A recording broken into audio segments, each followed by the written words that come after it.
You know that feeling when your hands shake so hard you can barely hold a pen? That's exactly how I felt sitting across from him in my conference room. But this time, it wasn't fear that made my hands tremble. It was power. The same boy, now a man, who once poured chocolate milk on my head in the cafeteria while calling me a racial slur, was now sitting in front of me, in a cheap suit from Men's Warehouse, begging for a job at my company. My assistant had just placed his resume on my marble desk, and I had to decide whether to sign the paycheck of the person who once told me I'd never amount to anything because of the color of my skin. But let me take you back to where this all started. My name is Imani. Growing up in a predominantly white suburb of Atlanta in the early 2000s wasn't easy. My parents had worked their way into a good neighborhood. You know, the kind where people smile at you at the grocery store but clutch their purses a little tighter when you walk by. Mama was a nurse. She worked double shifts at Grady Memorial Hospital, coming home smelling like antiseptic and exhaustion. Daddy was a mechanic who owned a small shop that barely stayed afloat because, let's be real, white folks in our neighborhood would rather drive 20 miles away than trust a black man with their BMW. But they sacrificed everything to put me in Westbridge Prep, a private school where the tuition costs more than our mortgage. I was one of 3 black students in my entire grade. It started small. You know how it always does. Kids are accidentally bumping into me in the hallways, getting picked last for group projects, even though I had the highest GPA. Teachers pronouncing my name wrong even after I'd corrected them a dozen times. Imani, not Imani. But there was one person who made it his personal mission to remind me every single day that I didn't belong. His name was Tyler Whitmore. Blonde hair, blue eyes, Daddy was a hedge fund manager, summer house in the Hamptons. You know the type. The kind of privilege that's so ingrained it doesn't even recognize it as such. I'll never forget the day it escalated. It was lunch period, sophomore year. I was sitting alone, like always, eating the lunch Mama had packed for me. She'd made me her special jollof rice, and the smell filled my corner of the cafeteria. It reminded me of Sunday dinners at my grandmother's house, of love and home. Tyler walked by with his crew, the lacrosse team, of course. "Yo, what's that smell?" he said, loud enough for everyone to hear. "Smells like something died in here." His friends laughed. That terrible pack mentality laugh that makes your stomach drop. I kept my head down, hoping he'd just walk away. He didn't. "Oh wait, it's coming from her," he said, pointing at my lunch. "What is that? Dog food?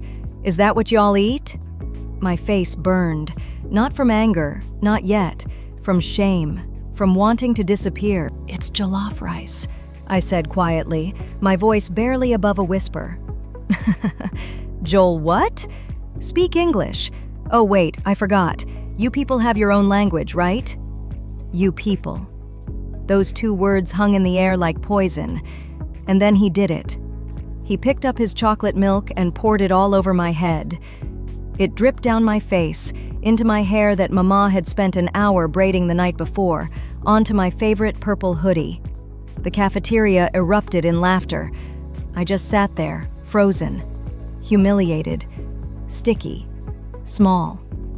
A teacher finally intervened, but you know how these things go. Tyler got a slap on the wrist, a 1-day suspension. When Mama tried to escalate it to the principal, she was told, boys will be boys, and that maybe I was too sensitive. Too sensitive. As if experiencing racism was a personality flaw. That incident changed something in me. I stopped eating lunch in the cafeteria, started spending lunch periods in the library, buried in books about tech entrepreneurs. Steve Jobs, Bill Gates, and the few black innovators who'd broken through, like Mark Dean, who held 3 of IBM's original 9 patents. I started teaching myself to code, not because I loved it at first, but because I needed to escape. Every line of code was a world where my blackness didn't matter, where logic was logic and merit was merit. Or so I thought. Tyler continued his campaign throughout high school, tripping me in hallways, spreading rumors. Once he even hacked into my email and sent a fake message to our computer science teacher, trying to get me expelled for cheating. But I survived. graduated valedictorian, got into Georgia Tech on a full scholarship. And I thought, finally, I'd left all of that behind me. I was so naive. Georgia Tech was supposed to be my fresh start. It wasn't. I was one of the few Black women in the computer science program, and if you think high school was hard, college was a different kind of warfare. It was more subtle, more insidious. Professors who'd dismiss my questions but answer the same question when a white male student asked 5 minutes later. Study groups that somehow always forgot to text me about meeting times. Career fairs where recruiters would hand me pamphlets for diversity programs instead of actual engineering positions. During my junior year, I built an AI algorithm for predictive healthcare analytics, something that could potentially save lives by identifying disease patterns in underserved communities. I poured my soul into that project. My professor gave me a B. He gave a white student an A for a project that was literally half as complex. When I questioned it, he said my work was good but lacked the sophistication of my peers. I went to the department head. Know what she said? Maybe computer science just isn't your calling. Have you considered switching to a different major? I cried in my dorm room that night. Called Mama at 2 a.m. Baby, you got two choices, she said, her voice tired but firm. You can let them break you, or you can let them fuel you. Your choice. I chose fuel. I worked twice as hard, stayed up until 3 a.m. most nights, lived on instant ramen and ambition. My GPA was perfect. My portfolio was immaculate. I graduated summa cum laude. Then came the job applications. I sent out 157 applications to tech companies. Big names, startups, everything. Want to know how many interviews I got? 4. Know how many offers? 0. I started noticing a pattern. Friends with lower GPAs, weaker portfolios, but different skin tones, they were getting multiple offers. So I experimented. I created a second resume. Same qualifications, same experience, same everything. But I changed my name from Imani to Emily. Emily got 23 interview requests. Imani got 2. Let that sink in. Bills don't stop coming because the system is racist, so I took a temp job at a mid-sized tech firm in Austin. Administrative work, answering phones, scheduling meetings for people who had half my qualifications. But I watched, and I learned. I saw how deals were made, how products were pitched, how companies operated. I was invisible to them, just another Black woman behind a desk, so they talked freely about strategies, about funding, about everything. I was taking mental notes for my own future. Nights and weekends I coded. I started building an app, HealthBridge. It was designed to connect patients in underserved communities with affordable healthcare resources. It used AI to match people with free clinics, sliding-scale doctors, and mental health resources. It was personal. I'd watched my grandmother die of diabetes complications because she couldn't afford proper care. I'd seen my cousins struggle with mental health issues but avoid therapy because of the stigma and the cost. I built HealthBridge in my cramped studio apartment, surviving on Popeye's chicken and the dream of something bigger. It took 18 months, but HealthBridge started gaining traction. Small clinics started using it, then community health centers, then nonprofits. I entered it in a tech competition, the kind where venture capitalists scout for the next big thing. I was the only Black woman presenting. When I walked on stage in my best Target blazer, because that's all I could afford, I felt the room's energy shift. Skepticism hung in the air like humidity. But then I started talking. I showed them the data, the impact, the fact that HealthBridge had already helped over 10,000 people access care they otherwise wouldn't have received. The room went quiet. Then someone started clapping. Then another. Then the whole room. I won second place and $50,000 in seed funding. More importantly, I caught the attention of an investor, Dr. Patricia Thompson, a Black woman who'd made her fortune in biotech. She saw herself in me. The system isn't built for us, she told me over coffee a week later, so we have to build our own tables. I want to invest in you, not just your app, You. She wrote me a check for $500,000. The next 3 years were a blur of 80-hour work weeks, pivots, failures, and small victories. HealthBridge evolved into MedConnect, a full platform that expanded beyond healthcare into financial literacy, mental health resources, and educational opportunities for marginalized communities. We secured contracts with major hospital systems, then insurance companies, then the government. By year 5, MedConnect was valued at $200 million. By year 7, we'd gone public. Valuation, $1.2 billion. I was 29 years old, a Black woman, a CEO. Forbes put me on their 30 under 30 list, then most powerful women in tech. But success doesn't erase the past. Sometimes it brings it right back to your doorstep. It was a Tuesday morning when my HR director, Jennifer, knocked on my office door. "Imani, there's an application I think you need to see." She placed a folder on my desk. I opened it. Tyler James Whitmore. My blood ran cold, then hot, then cold again. There he was, 10 years older, resume showing a mediocre career trajectory, bouncing between mid-level sales positions at tech companies, most lasting less than 2 years. He'd applied for a senior sales director position at MedConnect. His qualifications are adequate, Jennifer said carefully. She knew my story. Everyone on my executive team did. But I wanted you to make the call. I stared at that name for a full minute. Tyler Whitmore. The boy who poured chocolate milk on my head, who called me slurs, who tried to convince me I was worthless. Now he wanted to work for me. I could have rejected him immediately. No one would have questioned it. But something in me, maybe it was Mama's voice, maybe it was my own need for closure, made me do something different. "Schedule an interview," I said. "I'll conduct it personally." Jennifer's eyes widened. "Are you sure?" "Positive." The following Friday, Tyler Whitmore sat in my conference room. He didn't recognize me at first. I'd changed my hair, lost the glasses, traded my Target blazer for a custom Prada. Success looks different than survival. "Mr. Whitmore, thank you for coming in," I said, extending my hand. He shook it, his palm sweaty. "Thank you for the opportunity, Ms. Johnson." I'd taken my grandmother's maiden name when I rebranded, another layer between past and present. We went through the standard questions: his experience, his goals, his understanding of our mission. He was nervous, trying too hard. His career had clearly stalled, and he needed this job. Then I asked the question I'd been saving. "Tell me about a time when you made a mistake and how you learned from it." He gave some corporate answer about missing a sales quota. "No," I interrupted. "Tell me about a real mistake, something that shaped who you are." He shifted uncomfortably. I don't... "Let me help you," I said, leaning forward. "Do you remember Westbridge Prep?" His face went pale. Recognition finally dawned.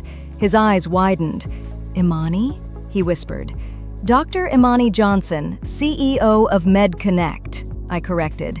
"The girl whose lunch you mocked, whose hair did you ruin, who you told would never amount to anything." The silence in that room was deafening. I was a kid. I didn't... "You were a bully," I said calmly. "You were cruel, and you used my race as a weapon because you could, because no one stopped you, because the system protected you." Tears actually welled in his eyes. "I'm sorry. God, I'm so sorry. I was terrible. I think about that all the time. I've changed. I have a daughter now, and..." "Stop!" I said, raising my hand. I stood up and walked to the window, looking out at the Austin skyline. My skyline now. "Here's what's going to happen, Tyler," I said, turning back to face him. "I'm going to offer you a job. Not the senior director position. You're not qualified for that. But I have an entry-level sales position open. It pays $55,000 a year. It's a starting position, which means you'll be at the bottom, reporting to people half your age." He looked confused. "Why would you hire me after..." "Because I'm not you," I interrupted. "I don't believe in perpetuating cycles of cruelty, but I also believe in accountability. You'll work here, and you'll work hard. You'll learn what it means to hustle from the bottom. And every single day, you'll see my face in this building and remember that the girl you tried to destroy built this empire." I walked back to my desk and pulled out a contract. "You'll also be required to participate in our diversity, equity, and inclusion training.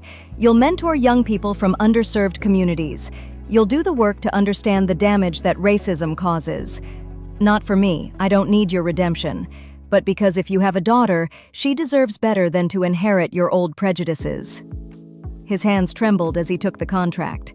"And Tyler," I added, "if you ever, and I mean ever, display even a hint of discriminatory behavior toward anyone in this company, you're done. Not just here. I have connections across this industry now. Understand?" He nodded, unable to speak. "Do we have an agreement?" "Yes," he managed. "Thank you. I won't let you down." "Don't thank me," I said. "Thank the little girl who chose to rise instead of break. Now get out of my office. HR will process your paperwork." Tyler started the following Monday. True to my word, he worked entry level. And you know what? He actually put in the work. He showed up early, stayed late, took the DEI training seriously. I watched him from a distance, not out of vindictiveness, but curiosity. People can change. Not all do, but some can. Did hiring him heal my trauma? No, trauma doesn't work that way. But it did something else. It proved to me that I had the power to break cycles instead of continuing them. See, here's what they don't tell you about success as a Black woman in America. It's not just about making it. It's about what you do once you're there. I could have spent my entire career trying to prove I belonged in white spaces. Instead, I built my own space. MedConnect now employs over 2,000 people. 63% are people of color. 42% are women. We have programs that recruit from HBCUs, that provide mentorship to young Black girls interested in STEM, that partner with community organizations. We don't just talk about diversity, we live it. And every time someone tries to tell me that I only succeeded because of diversity initiatives or that I played the race card, I smile and pull up my company's revenue reports. Last year, we made $800 million. This year, we're projected to cross $1 billion. So no, I didn't succeed because I'm Black. I succeeded despite every single barrier that being Black in America placed in my path. If you're watching this, and you're a young Black girl who feels invisible, who's been told you're not enough, who's carrying the weight of other people's prejudice, I need you to hear this. They're wrong. Every single person who doubted you, who undermined you, who tried to shrink you, they were wrong. Your Blackness is not a handicap. It's a superpower. It means you've already survived what would have broken weaker people. It means you carry the strength of ancestors who literally built this country while being told they were less than human. Use that strength. Channel that pain. Build something so successful, so undeniable, that they have no choice but to recognize your brilliance. And when you get there, and you will get there, don't forget to lift as you climb. Hire the girls who remind you of your younger self.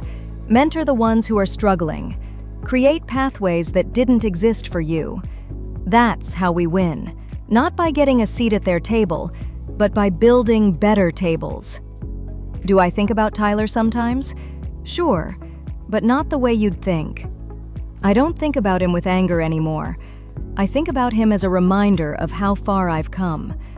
Of how that scared 15-year-old girl with chocolate milk in her hair refused to stay broken. She got up, she fought, she won, and empowering, if she could do it, so can you. My name is Dr. Imani Johnson. I'm the CEO of MedConnect, and I sign the paychecks now. Thanks for listening to my story. Subscribe to this channel for more of these. Share your experience if you have faced such situations, and get Rise.